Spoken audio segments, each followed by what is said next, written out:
Good afternoon or good day, everybody. My name is Patrick Pichette, and we have really a unique opportunity today, an exclusive interview with the Prime Minister. And by exclusive, I really mean inclusive, because we brought in all of Canada and their questions back into this room. So bonjour à tous, mon nom est Patrick Pichette. Nous avons une opportunité unique aujourd'hui d'avoir une entrevue exclusive avec le Premier ministre. Puis quand je dis exclusive, je veux vraiment dire inclusive, parce qu'on a toutes les questions qui nous ont été apportées du Canada suite au discours du trône.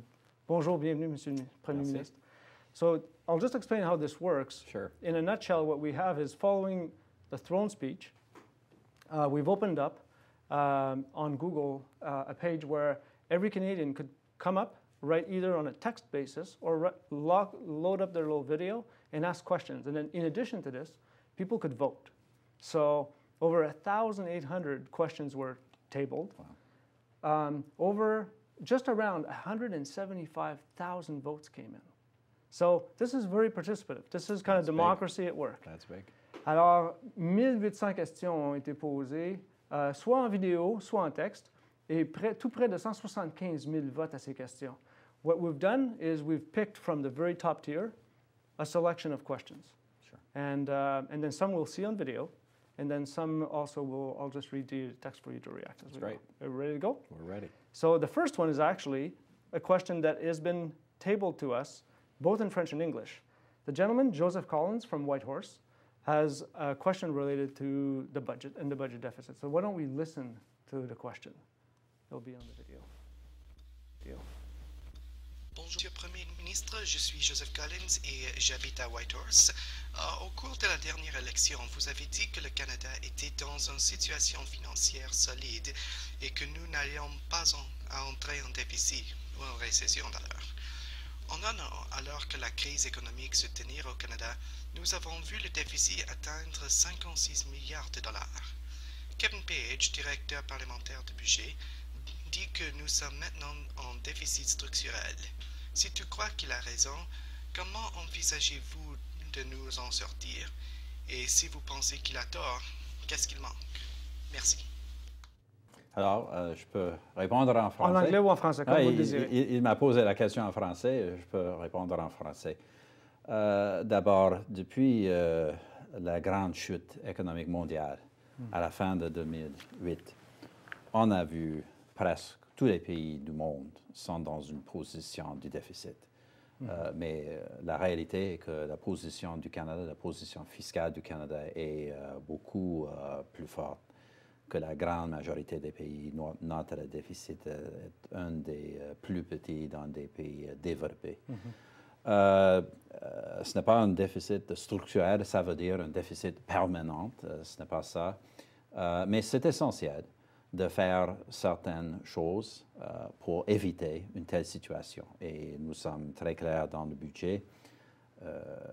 D'abord, on doit terminer les programmes de stimulus à la fin de cette récession. Ça veut dire, selon nous, nous avons établi la date de 21 mars 2011 pour la termination de la grande majorité des dépenses de stimulus extraordinaires. Et après ça, nous avons pris des mesures nécessaires pour assurer que des dépenses gouvernementales vont augmenter d'une façon très lente à l'avenir. Et si on fait ces deux choses, on peut éviter un déficit à long terme et on peut éviter aussi la hausse des taxes et des impôts parce que c'est important pour nous comme conservateurs d'éviter des hausses des taxes et des impôts qui nuisent sérieusement le futur de notre économie. I'll just maybe repeat a little bit that, it's basically through ending our stimulus programs March 2011, and through, as the budget outlined, a series of measures to ensure that government spending grows very slowly after this recession, that revenue will recover and we will be able to balance our budget over basically a 5-year term without raising taxes. And that's very important because obviously tax hikes could damage the economy. Now, I should just say that, a lot of experts have commented on our fiscal plan. And frankly, as far as I've seen, they are virtually all in agreement that these measures are sufficient to come out of deficit to avoid a permanent or structural deficit. In fact, some of the experts in the big financial institutions actually went so far as to say that the government is being overly cautious, that we could actually come out of deficit sooner. We don't agree with that, but we certainly will err on the side of caution. But if we do these things, as I say, we've been in a position, because we have a strong fiscal position in Canada, we've been in a position to deliver some of the largest stimulus programs in the world during this recession, but we are also in a position to come out of this deficit quickly, unlike most countries. This will be a great advantage to Canada as we go forward. Great, thank you for that question, that answer. We'll go to something related. The second one is, let me go to the next one. The next one is about, related to the budget, but regarding foreign aid policies and Canada's contribution. Yeah. This YouTube user, his or her name, SP34 is the way that she keyed in or keyed in. But so let's look at the question on the video again. Hi, Prime Minister Harper. My question is, will the government continue its current financial commitment to aid in Africa of $2.1 billion per year beyond 2010 and pursue trade legislation similar to the African Growth and Opportunities Act that exists in the United States? Thank you. On the first part of the question, I think we should be very clear. Canada was, we made a commitment some years ago to double our foreign aid budget and to double our aid to Africa, and Canada was the first G7 country to achieve those targets. So we're very proud of the work we've done there. Over the next year, foreign aid will increase again in Canada. We'll go up another 8%, very rapid growth. After that, it will be flatlined. It will be held constant at these record levels of spending as our deficit recovers. We're in a position in Canada that we can maintain these strong levels of international support without having to cut them, without having, in order to reduce our deficit, and that's what we want to continue to do. So we'll get up to these high levels that we're maintaining. We'll maintain those kind of levels of aid, and obviously we'll work within that budget as we go forward. We're also, as I maybe should mention, we're chairing, of course, Canada is chairing the G8 and the G20 leader summits this year in June.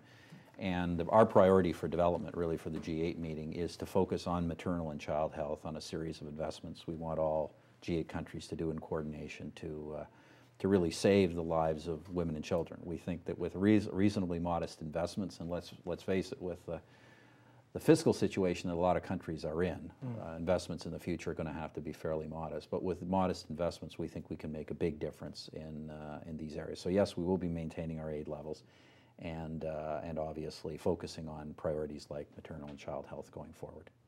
That's terrific. Thank you.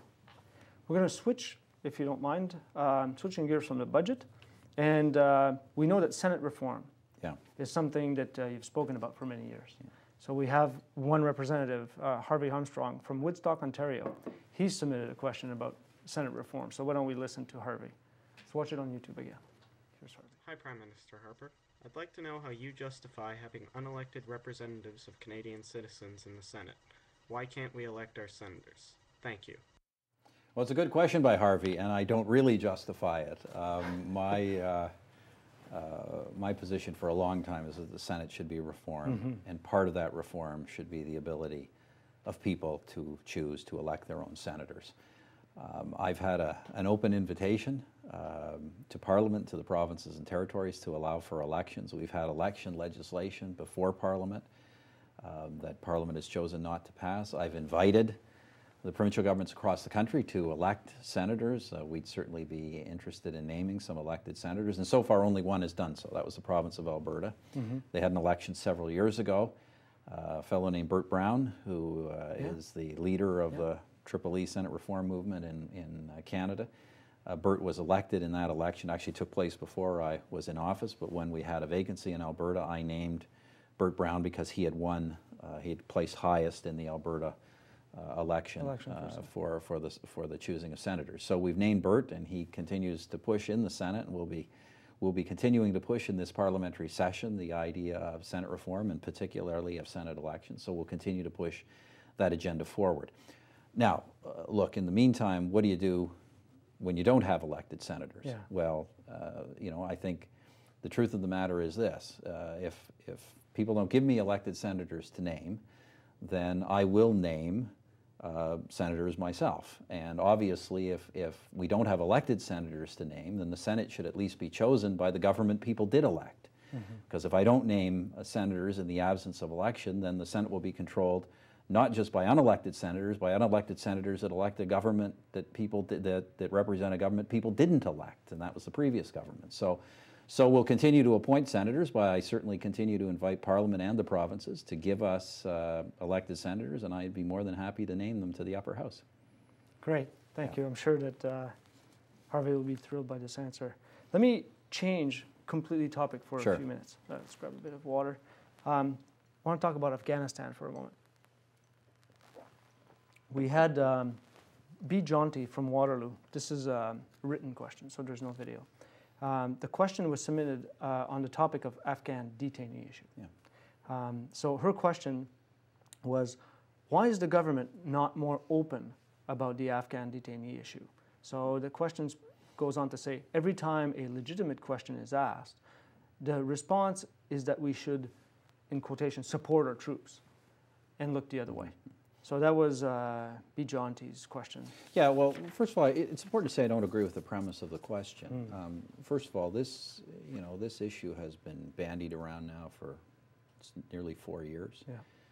And yet we have no evidence that Canadian soldiers have done anything wrong. There's no evidence that they've been abusing detainees or that they've been complicit in the abuse of detainees. There's just no evidence of this at all. So, I think that our men and women in uniform and other public servants, before they're accused of something, they have a right to know there's some evidence of it, and there is no evidence. Now, through the process, various people have asked for all kinds of background information on this, what's called access to information. Yeah. There's been court cases, there's been access to information requests. This government, there are public servants in charge of releasing documents. Independent public servants. They release documents based on the law. Most things can be released, some things can't be released if they have to do with national security or privacy, or there's a number of other things.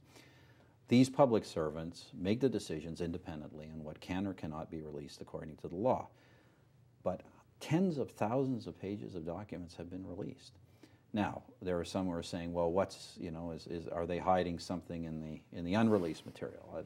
There's no particular evidence of that, but I've asked Frank Iacobucci, a former Supreme Court Justice, to review the work of all these independent public servants and be sure that things are not being hidden, that everything that's supposed to be released is released. So I think that's a fair compromise. But as I say, I think that there's been a lot of loose accusations thrown around, but really no evidence. I think our men and women in uniform and other public servants have been doing a good job in Afghanistan under extremely difficult conditions. I think they do deserve our support, and I certainly think they do deserve, before they're accused of anything, there actually be some basis of these kinds of accusations. I'm confident that the record will continue to show that they've acted honorably. When problems have arisen, and we have had instances where there was some evidence or some basic evidence of mistreatment at the hands of the Afghan government, then corrective actions have been taken. But that has been relatively infrequently. Thank you for that answer. Yeah, thanks. Switching gain topics, the environment. So Shannon Victoria sends us this question about, and she's just lived the Olympics with the warmth there. So her question is, we're experiencing our warmest winter in BC. Climate change is obviously affecting the weather here in Canada. Is your government willing to take the strong measures necessary to adequately deal with climate change? Well, the answer is yes. And basically, Patrick, I would say to the questioner that there are, and I missed the name, but there are... Shannon. There are three broad things we've been doing to deal with the climate change issue. The first is to try and come up with an effective international treaty on climate change. And in our view, our position since we've been elected is that to have an effective international treaty, you have to have one that covers all emissions. Now, we didn't have that before. We had previously had an agreement that covered only frankly, about a third of global emissions. So we said we needed a treaty that covers all emissions.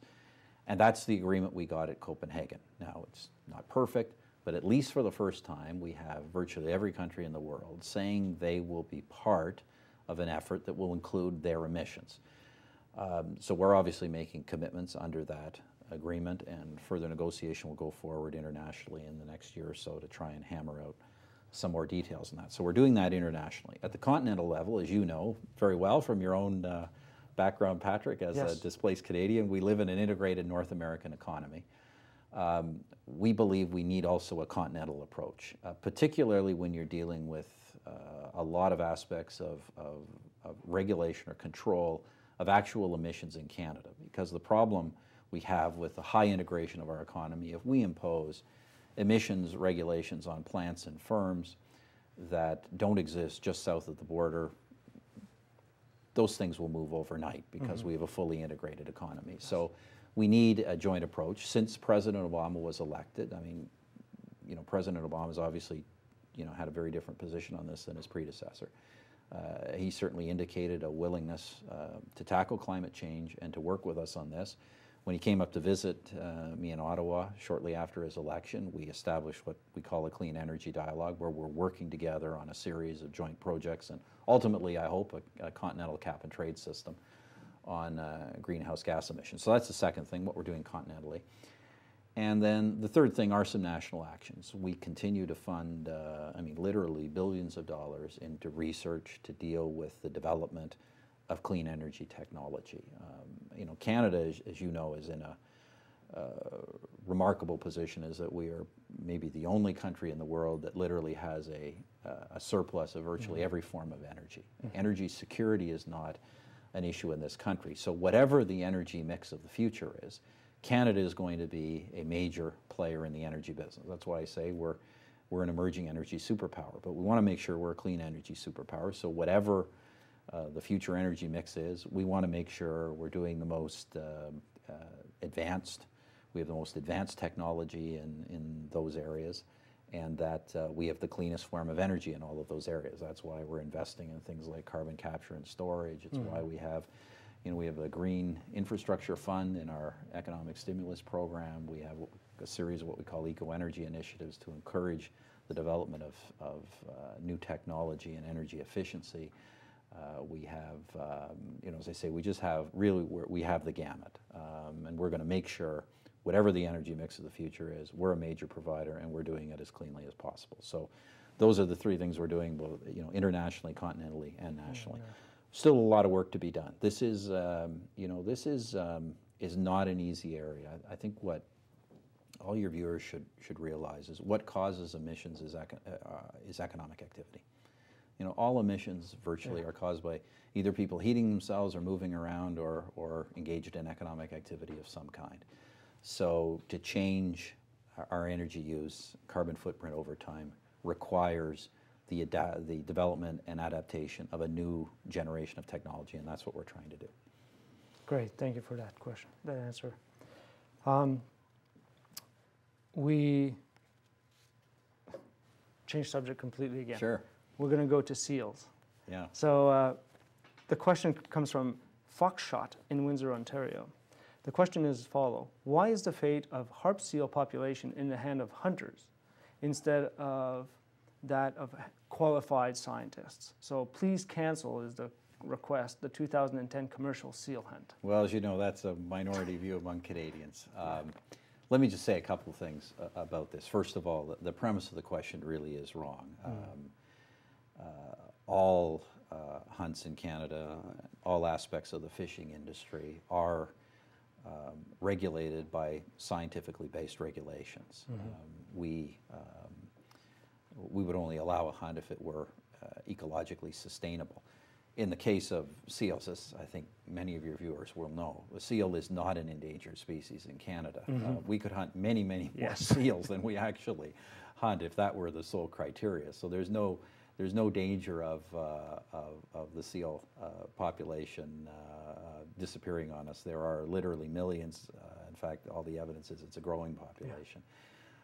It's a small. You have to realize the seal hunt is a small hunt. I mean, relative to many other aspects of animal husbandry in this country. I mean, the number of seals that traditional fishers or that the Inuit people harvest every year is very small compared to the number of cattle or the number of pigs or the number of chickens or any other animal that we use as part of our economic activity, whether for food or clothing or whatever else. So, you know, it's, I guess our view as the Government of Canada, and I think most Canadians' view is, you know, the hunt has to be treated fairly internationally. Just because, you know, it's only our Inuit people or a few other traditional communities doing sealing doesn't mean you should be able to single them out and treat them differently than you would treat the cattle industry or any other industry. And quite frankly, the changes, the regulations put in place over the past generations have made this a very humane hunt. I think it, as even The Economist, the British publication, said not too many months ago, if you compare the standards of the seal hunt compared to the standards of slaughterhouses in many industries, this is one of the most humane. This is one of the most humane cases of animal husbandry in the world. And so, as I say, we will continue to vigorously defend our sealers, but people need to understand this is completely dictated by science. There is no jeopardy. There is no scientific evidence that says the seal population is in jeopardy. Decline in Japan. Yeah. We'll switch over, if you don't mind, in French. So on a une question qui a été posée par M. Laflamme de Châteauguay au Québec. M. Laflamme nous écrit, il nous dit: qu'est-ce que vous allez faire pour mieux protéger les fonds de pension des travailleurs canadiens qui sont aux prises avec des employeurs en faillite? Donc. Oui, évidemment, c'est une question un peu plus pertinente pendant une récession économique allemande.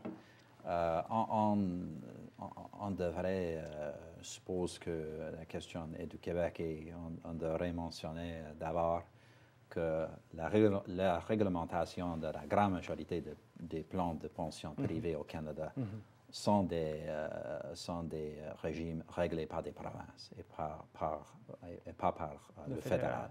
Mais nous avons un rôle aussi.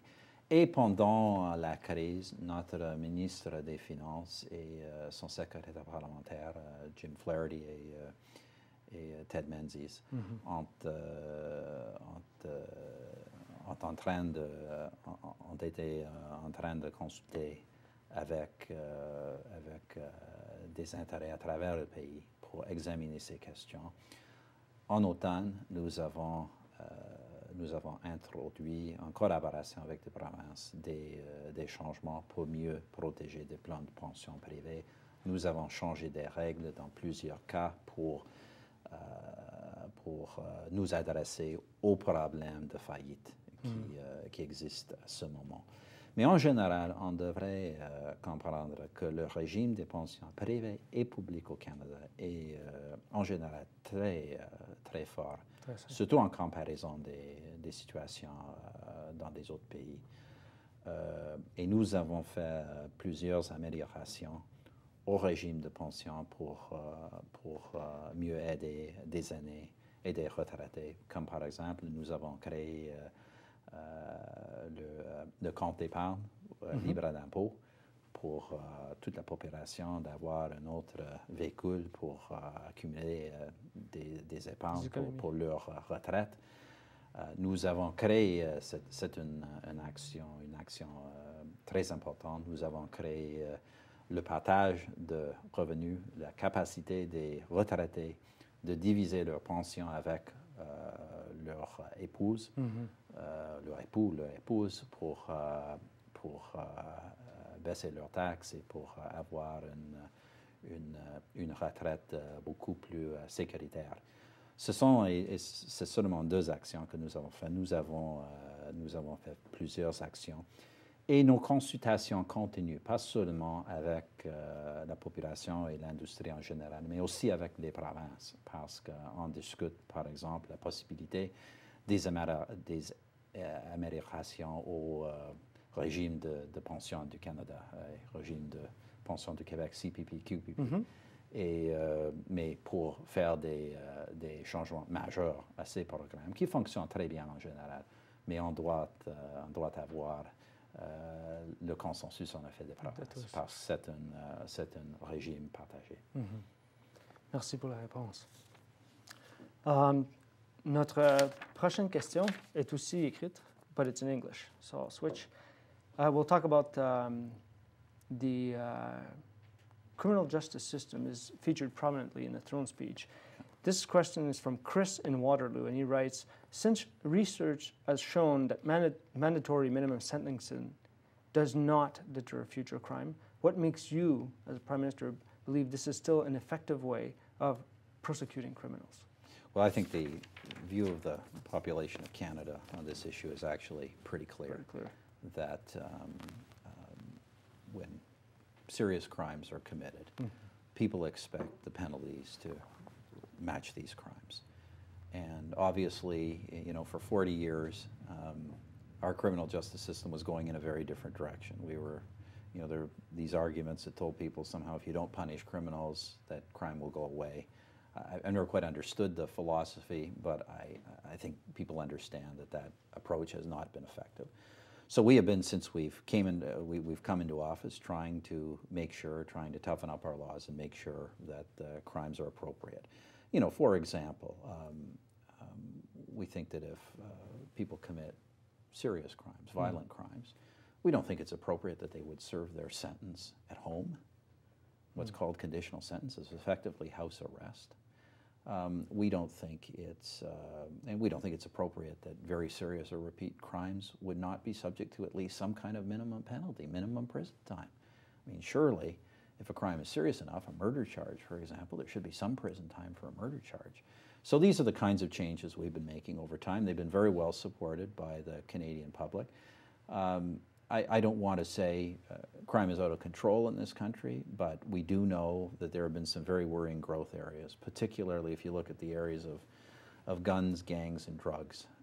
And this is a growth area not just in Canada but around the world. It's an international phenomenon. But we do think it's very important that the criminal justice system send a strong message that such behavior is not acceptable and that it be appropriately punished, and that those who engage in such behavior understand what the likelihood of punishment actually is. Because what we do know about deterrence is it doesn't work unless people are actually certain they're going to get punished. But if you create a system where there's always a loophole and you can always get out of the punishment, or the punishment can always be downgraded or forgotten, then it's clear that kind of a system does not deter people. Because not credible. It's not credible. It's not credible. I think I'm not an expert in this area, but I think the evidence suggests it isn't the length of the punishment that matters, it's the certainty of the punishment. Okay? And if there's no certainty you'll be punished, then no possible penalty will matter. So that's why we think it's important to actually have a minimum penalty for serious crimes. Thank you for that answer. Switch again. Canadians have a lot on their mind. So another topic is childcare. It's been on the national agenda for some time. And the next question we're going to watch on video this time, if you allow. Patrick M. from Toronto has a question. So let's take a look on childcare. Hello, Mr. Harper. My name is Patrick Mulliker-Chartier. I'm a fourth-year student in early childhood education at Ryerson University in Toronto. I have one question to ask you. Why aren't you investing in a national childcare plan? This social service is an essential part of family life in Canada. Offering families $1,200 a year for childcare doesn't even make a dent in the actual cost of childcare. And that plan, to be quite frank, is an insult to any family that actually relies on it. By having equal access to subsidized childcare, parents can actively join the workforce. Currently, there are 5 million children in Canada, and 1/3 of those children have mothers who are working. How can they join the rest of the workforce if they're expected to raise their children at home? How does that benefit our economy? It doesn't at all. Every dollar you invest in childcare, there's a $17 return. I urge you to read up on some of the articles presented by Michael Krasinski and Gordon Cleveland. They're both professors at the University of Toronto at Scarborough, and they specialize in how to finance a national childcare plan. Think of how this investment will sustain Canada in the future, so when we're faced with a recession, we can actually take control and lead our way out of it. Thank you. So that was Patrick. Yeah, well, obviously, we have a very different approach, and I think our approach has been well received by Canadians. First of all, Canadians want to make their own childcare decisions. I think probably my own family was not atypical. We used a combination. You know, sometimes we looked after the kids at home. Sometimes we used, or part of the time we used the daycare. We also used family members, or we paid babysitters. So, and I think you'll actually see that a lot of Canadians have a lot of different childcare needs. There are a range of things we do in Canada to support the childcare choices of Canadians. There's generous tax credit for actual tax deductions for actual childcare expenses. There's also the per child tax credit that we created for all dependent children after we came to office. It's a $2,000 tax credit of 15% a year. We also created, of course, the child care payment that Patrick referred to, which gives parents more options. Now, I should say that you know, and there are some provinces that run actual child care systems, which would obviously be the choice of those provinces, since this once again would be a provincial responsibility. But you know, we had a previous government that promised to create a national child care system for many years. They spent billions of dollars. Canadian parents never saw any of that. So we took that money, put it into direct support for Canadian parents so they can make their own child care choices. And if they want to make the choices that Patrick would make, there are certainly those kinds of options available, but not everybody is seeking exactly those kinds of options. Thank you. Our next question comes from Crazy for You 79 in Saskatoon. So Crazy for You wrote, university students are expected to pay back so much money plus high interest after furthering their education when most do not start getting a livable salary right after school. Why is there not more assistance when it comes to student loan? So that's Crazy for You 79. Well, as you know, well, the post-secondary education system is really primarily run by the provinces. We do have the Canada Student Loan Program. The federal government is very involved in giving student loans to our young people, and we've tried over the years to adjust the terms of those so that they take account of students' financial circumstances as they come out of school. And one of the things that is obviously a big concern to us over the past year is we know that younger people and new graduates have been particularly hard hit in the recession. That's why we've introduced a number of specific programs in the last couple of years through the budgets to try and address those issues in particular, including you know, things like expanding the Pathways program, increasing federal hiring of summer students to specifically work at federal government occupations. But you know, this remains. We continue a dialogue with student organizations. The student loan program, I think, you know, relative to what you see elsewhere, remains fairly generous in Canada. I know a lot of students depend on it. We want to make sure that this remains a viable and sustainable program. We'll continue to work with student organizations on how we can change it to make sure it responds to students' actual economic and financial circumstances. Thank you for that answer. So we have a couple more questions and then we're done. The second last one, in French, un autre sujet d'intérêt pour les Canadiens, Monsieur Olivier Pinard de Repentigny. Monsieur Pinard vous demande que pouvez-vous faire ou pouvez-vous faire un nouveau référendum sur la souveraineté du Québec? Alors, pouvez-vous faire au fédéral un nouveau référendum sur la souveraineté du Québec? Je peux dire que c'est possible, mais ça ne sera jamais un choix de notre gouvernement. Je dirige un gouvernement tout à fait fédéraliste. Les Québécois, les francophones, dès la fondation de la Ville de Québec, il y a plus de 400 ans maintenant, par Samuel de Champlain, les Québécois, les francophones ont un rôle primordial dans le développement du Canada.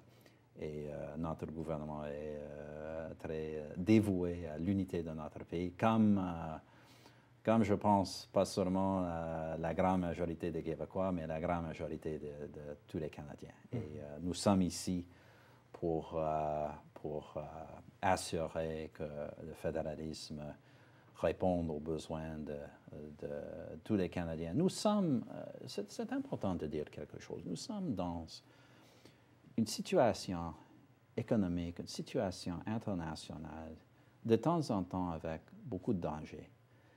Et nous habitons dans le pays le plus prospère, le plus pluraliste, le plus paisible que la planète est déjà connue.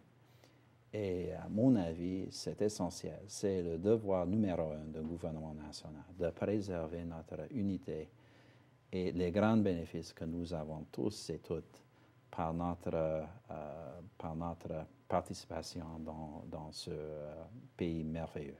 Alors, évidemment, je suis un souverainiste canadien et je n'ai pas l'intention de tenir un référendum sur une autre souveraineté. Merci pour cette réponse. The last question that we have today was the question that was asked with the most votes, and it's about marijuana.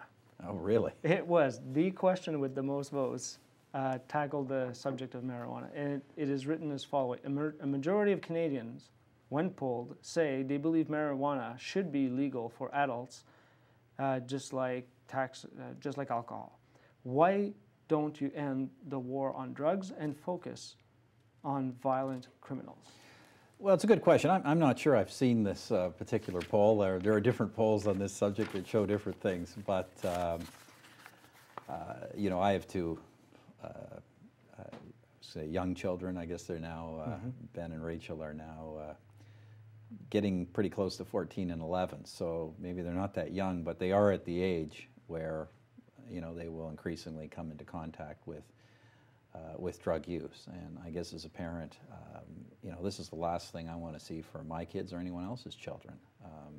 I understand that people defend the use of drugs, but that said, I think I've been very fortunate to live a drug-free life, and I don't meet many people who've led a drug-free life who regret it. I met a lot of people who haven't who've regretted it. So this is something that we want to encourage, obviously, for our children, for everybody's children. Now, I also want people to understand what we're really talking about here when we're talking about the drug trade. When people say focus on violent crime instead of drugs, and yeah, there's lots of crimes a lot worse than casual use of marijuana.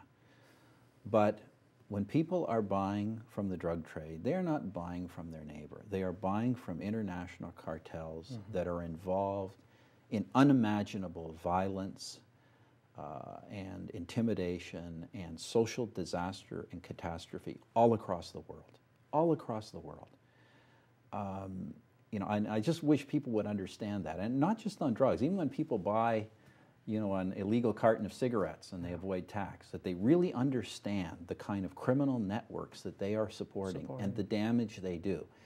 Now, I know some people say if you just legalized it, you'd get the money and all would be well.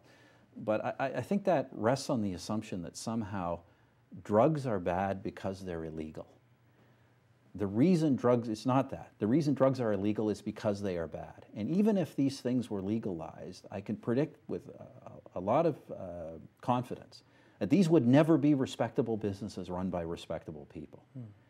Because of the very nature of the dependency they create, the damage they create, the social upheaval and catastrophe they create, particularly in third world countries. I mean, you look at Latin America, some of the countries to the south of us, and the damage the drug trade is doing, not just to people's lives as drug users. Look at the violence it's creating in neighborhoods, the destruction of social systems, of families, of governmental institutions, the corruption of police forces. I mean, these are terrible, terrible organizations. And while I know people have different views, I must admit myself, sometimes I'm frustrated by how little impact governments have been able to have on the drug trade internationally. But we should not fool ourselves into thinking that if we somehow stop trying to deal with it, it would suddenly turn into a nice, wholesome industry. It will never be that. And I think we all need to understand that, and we all need to to make sure our kids understand. Not just that our kids, hopefully not just understand the damage drugs can do to them, but they understand as well the wider social disaster they are contributing to if they, through use of their money, fund organizations that produce and deliver illicit narcotics. Thank you for this thoughtful answer. It was a great opportunity for Canadians to reach out to you, to people to vote, to tell you what's on their mind. You see a broad spectrum of questions that really reflect what's on the mind of Canadians. Thank you so much for taking the time to do this. It was a real pleasure for us as well as Google to be able to facilitate this. Thank you again for your time. Well, thanks for having me, Patrick, and I appreciate the opportunity and the variety of the questions. So, merci beaucoup. Ça m'a fait vraiment plaisir. À bientôt. Ouais.